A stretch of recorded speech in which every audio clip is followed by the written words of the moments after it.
علی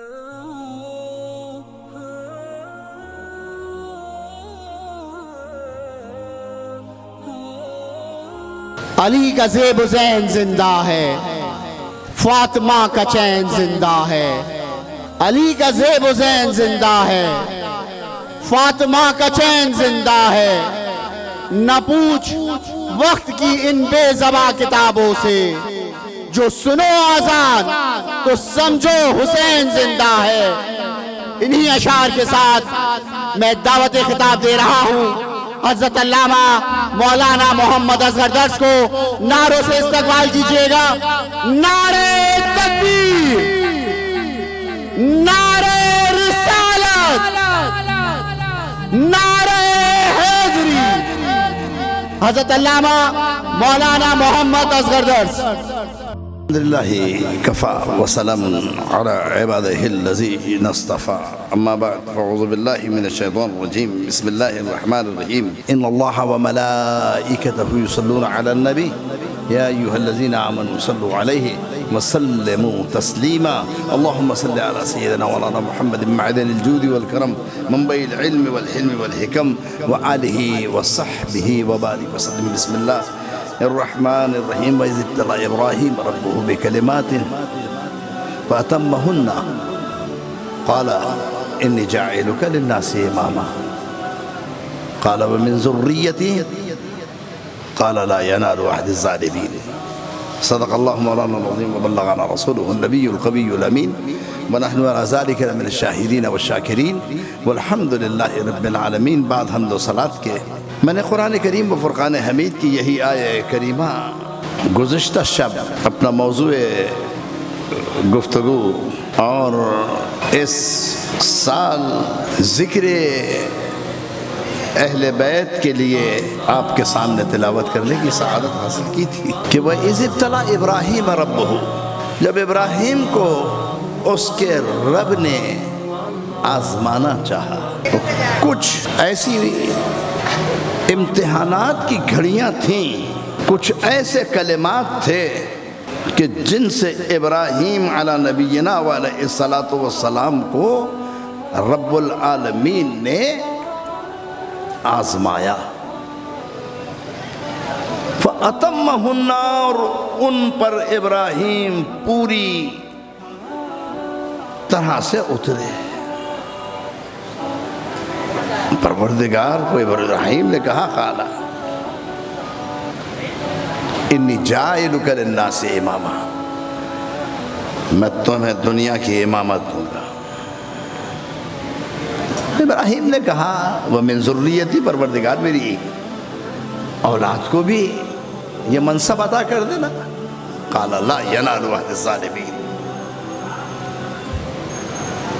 میرا یہ عہد ابراہیم آپ کے لیے تو ہے، ظالموں کے لیے نہیں ہے جو آپ کی اولاد۔ آپ کے منصب کا، آپ کے نبوت کا، آپ کی رسالت کا، آپ کے پیغام حق کا مجھے پاس ہے۔ اور ابراہیم سلسلہ نبوت میں، سلسلہ رسالت میں وہ واحد نبی ہے جو ذات سے بھی آزمائے گئے، اولاد سے بھی آزمائے گئے۔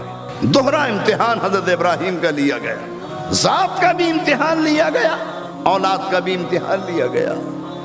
ذات کا امتحان تو وہاں ہے کہ نار نمرود کے بھڑکتے شعلوں میں، کہ جس کی تپش اور جس کی شدت اور جس آگ کی حرارت اس قدر تھی کہ اڑتا ہوا پرندہ میلوں اوپر نہیں اڑ سکتا، آگ اتنی شدید تھی۔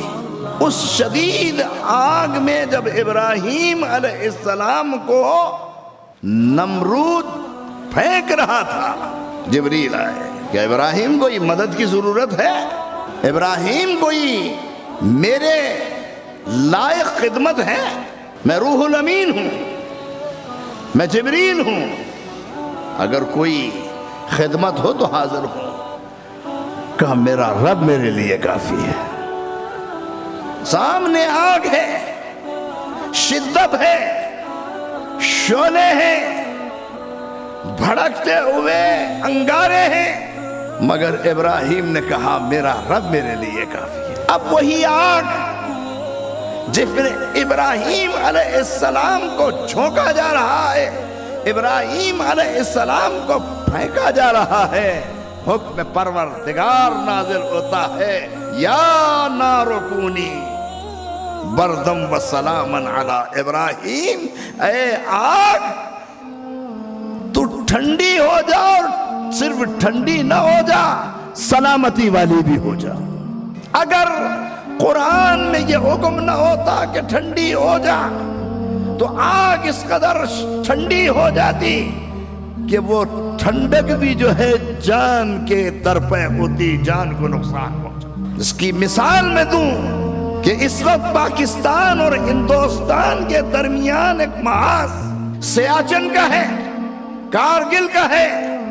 سیاچن اور کارگل کے محاذ پر پاکستانی افواج اور بھارتی افواج جس شدت کے ساتھ اپنے محاذوں پر کھڑی ہے، وہ سیاچن کا محاذ، وہ کارگل کا محاذ، اس میں لباس علیحدہ ہے، اس میں جوتے علیحدہ ہیں، اس میں دستانے علیحدہ ہیں، اس میں حوض علیحدہ ہے، اس میں رہائش علیحدہ ہے۔ وہ عام لباس جو انسان پہنتا ہے پاکستانی فوج کو نہیں ملتا، بھارتی فوج کو نہیں ملتا۔ اگر وہ لباس بھارتی اور پاکستانی فوج کو فراہم نہ کیا جائے، دونوں ملک اس وقت جو ہے کارگل اور سیاچن کے محاذ پر جو ہے اربوں نہیں، کروڑوں نہیں، بے انتہا خرچہ کر رہے ہیں کہ کارگل کا محاذ پاکستان ہاتھ نہ کر لے۔ پاکستان سوچ رہا ہے ہندوستان قبضہ نہ کر لے۔ دونوں کا اگر بجٹ اٹھا کر دیکھا جائے، دفاعی بجٹ اگر اٹھا کر دیکھا جائے، دونوں افواج کی دفاعی قوت اور دفاعی صلاحیتوں کا اگر جائزہ لیا جائے تو عام بری افواج، عام فضائی افواج، عام بحری افواج پر اتنے اخراجات نہیں ہیں جتنے اخراجات کارگل اور سیاچن پر۔ یہ تاریخ ہے۔ اب اس تاریخ کے اندر اندازہ لگائیے کہ جب آج اس جدید دنیا میں، اس ماڈرن دنیا میں، اس ترقی یافتہ دنیا میں، اس محاذ پر کہ جہاں برف ہے، اس محاذ پر کہ جہاں ہمالیہ اور کارگل کی سنگلاخ زمین کے اوپر جو ہے ہماری افواج کھڑی ہے، ان افواج کو سلام کرنا چاہیے، ان افواج کو ہدیہ تحسین پیش کرنا چاہیے کہ وہ ملک کے دفاع کے لیے جو ہے اپنی جان کی بازی لگائے ہوئے ہیں، اپنی جان کو جو ہے ہتھیلی پر لے کر چل رہے ہیں، اپنی جان کے لیے جو ہے اپنے ملک کو دفاعی جو ہے سنگلاخ زمین میں جو ہے آگے لے کر چل رہے ہیں۔ مگر یہ چونکہ میرا موضوع نہیں ہے، میں اس پر مزید تبکشائی نہیں کرنا چاہتا، صرف ایک مثال دے رہا ہوں کہ آج وہ پاکستان کا محاذ کتنا دشوار محاذ ہے، آج وہ پاکستان کا محاذ کتنا سخت محاذ ہے، آج وہ پاکستان کا دفاع کرنے والی افواج کتنی مشکلات سے گزر رہی ہے۔ مگر ابراہیم کے لیے کہا یا نارو کونی بردم و سلامن علی ابراہیم، اے آگ ٹھنڈی ہو جا، مگر اتنی ٹھنڈک بھی نہیں کہ ابراہیم کی جان کو نقصان پہنچ جائے، سلامتی والی ہو جا۔ مفسرین کہتے ہیں کہ اگر بردم و سلامن کا الفاظ نہ ہوتا تو ابراہیم کو جیسے نمرود کی آگ سے نقصان تھا ایسا ہی اس برف سے نقصان، مگر ابراہیم کی یہ ذات کا امتحان مکمل ہوا۔ اب وہ منزل آئی کہ اولاد، اب وہ منزل آئی کہ وہ امتحان جس کا تذکرہ سورہ صف کے عنوان سے میں کل آپ کے سامنے عرض کر رہا تھا کہ حضرت ابراہیم علی نبینا علیہ السلام کا بیٹا جب 11 برس کا ہوا، فلما بلغ معه السعي قال يا بني إني أرى في المنام أني أذبحك فانظر ماذا ترى قال يا أبت افعل ما تؤمر ستجدني إن شاء الله من الصابرين فلما أسلم وتله للجبين وناديناه أن يا إبراهيم قد صدقت صدقت الرؤیا انا کذالک نجزی المحسنین۔ حضرت ابراہیم کو جو ہے جب حضرت اسماعیل کے چلنے کے لائق ہوئے اور منا لے کر چلے، ہاجرہ کا بیٹا منا جا رہا ہے، ہاجرہ کا بیٹا 11 برس کا ہے، ابھی چلنے کے لائق ہوا ہے کہ قربانی کی منزل آئی، اور ابراہیم نے یہ نہیں کہا کہ پروردگار بیٹے کی گردن پر چھری کیسے رکھوں، بیٹے کے گردن کو کیسے ذبح کروں، بیٹے کی رگے جاں کو کیسے کاٹوں، بس پوچھا یا بنیا انی ارا فی المنام، میں خواب میں دیکھ رہا ہوں، مسلسل دیکھ رہا ہوں، بار بار دیکھ رہا ہوں، انی اذبحک، میں تجھے ذبح کر رہا ہوں۔ بیٹے نے یہ نہیں کہا کہ بابا ایسا نہیں کرنا، بابا یہ نقصان کا راستہ ہے، بابا یہ جو ہے میرے گردن پر چھری پھیرنا آسان نہیں ہے۔ کہا یا ابت افعل، اے میرے باپ کو کر گزر، ستجدنی انشاءاللہ من الصابرین، مجھے ان قریب آپ صبر کرنے والوں میں پائیں گے۔ اور فلما اسلم وتلہ للجبین، حضرت ابراہیم نے اسماعیل کو پیشانی کے بل پچھاڑا، پیشانی کے بل گرایا۔ فلما اسلم وتلہ للجبین ونادیناہ یا ابراہیم، ہم نے ابراہیم کو آواز دی، قد صدقت الرؤیا، اے ابراہیم تم نے اپنے خواب کو سچ کر دکھایا۔ انا کذالک نجزی المحسنین، ہم محسنین کو، ہم احسان کرنے والوں کو، ہم اپنے پیغام پر عمل کرنے والوں کو، ہم اپنی منزل پر چلنے والوں کو بھلاتے نہیں ہیں۔ تو ابراہیم کی ذات کا امتحان نار نمرود تھی، ابراہیم کی اولاد کا امتحان اسماعیل کی گردن پہ چھری تھی۔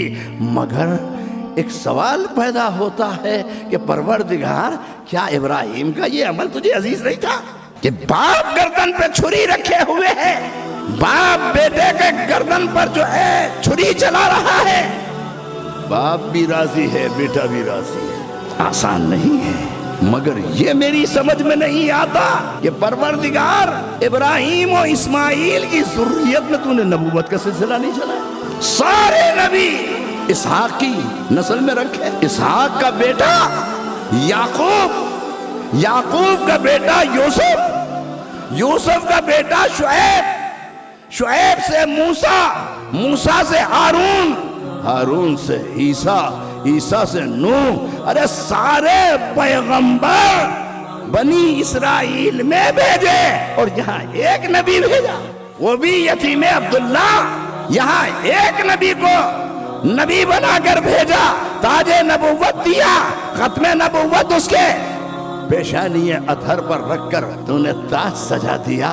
مگر وہاں تو نبیوں کا سلسلہ طویل ہے، وہاں یعقوب ہے، اسحاق ہے، شعیب ہے، یوسف ہے، نوح ہے، عیسیٰ، اور عیسیٰ کو بھی اے پروردگار تو نے زندہ اٹھایا۔ کیا یہ عمل پروردگار تیری نگاہ میں موقر نہیں تھا، معزز نہیں تھا، محترم نہیں تھا کہ ساری قربانیاں اسحاق نے نہیں دی، اسماعیل نے دی، مگر سارا سلسلہ نبوت اور رسالت تو نے حضرت اسحاق کے بجائے حضرت اسماعیل کو عطا کیا۔ حضرت اسماعیل کو تو نے نبوت کے اس منصب پر پروردگار صرف ایک نبی دیا، وہ بھی یتیم نبی دیا، وہ بھی ایسا نبی دیا جس نے قدم قدم پر پتھر کھائے، قدم قدم پر روڑے اٹکے، اپنے گھر سے نکالا گیا، مکے کی سرزمین جس پر تنگ کر دی گئی،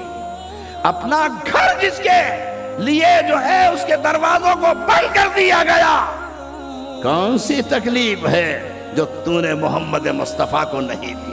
اور کہنا پڑا کہ میں نبوت اور رسالت کی منزل میں جن تکلیفوں سے گزرا ہوں کوئی نبی ایسا نہیں گزرا جیسے محمد مصطفیٰ گزرا۔ مگر پھر آواز آئے گی نہیں، ایسا نہیں ہے، میں نے اسحاق کو یقیناً یعقوب دیا، میں نے اسحاق کو یقیناً یوسف دیا، میں نے اسحاق کو یقیناً شعیب دیا، میں نے اسحاق کو یقیناً جو ہے ہارون دیا، میں نے یقیناً موسیٰ دیا، میں نے عیسیٰ دیا، میں نے نوح دیا، سلسلہ نبوت کو اس کی اولاد میں رکھا، مگر محمد مصطفیٰ کی اولاد میں بھی تو رکھا۔ میں پوچھتا ہوں پروردگار، تو نے محمد مصطفیٰ کی اولاد میں کس کو رکھا؟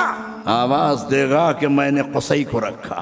رسول اللہ کے جد ہیں، رسول اللہ کے دادا ہیں، اور قصی کا مرتبہ مکے میں وہ ہے کہ دسترخوان وسیع ہے، سخاوت کا دریا بہتا ہے، بھوکے کھانا کھاتے ہیں، محتاج دروازے پہ آتے ہیں، یتیموں کو پالتا ہے، بیواؤں کے سر پہ چادر رکھتا ہے، اور اتنا وسیع دسترخوان ہے کہ مکے کی سنگلاخ زمین پر جو ہے قصی سے زیادہ جو ہے کوئی محترم نہیں۔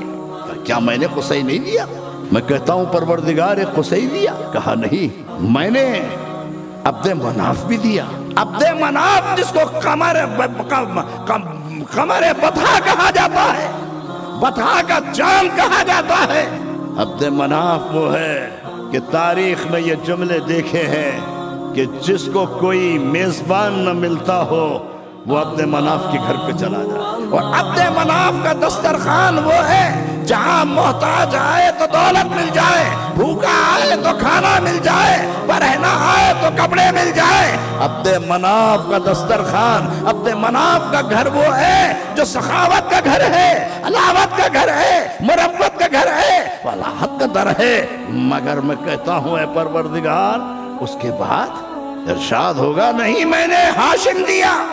یہ مکے میں جب قحط پڑ گیا، ہاشم کے معنی ایک چور کر کھلانے والا، شام سے اس کا لشکر آیا تو اس نے مکے کے لیے اپنے دسترخوان پر اپنا تجارتی جتنا سامان ہے وہ سخاوت کے ساتھ لٹا دیا، اور گیہوں اور جو کو ملا کر جو ہے ایک ایسا کھانا بنایا کہ جو ہے مکے والے جسے کھا کر جو ہے حضرت ہاشم کو دعا دیتے تھے۔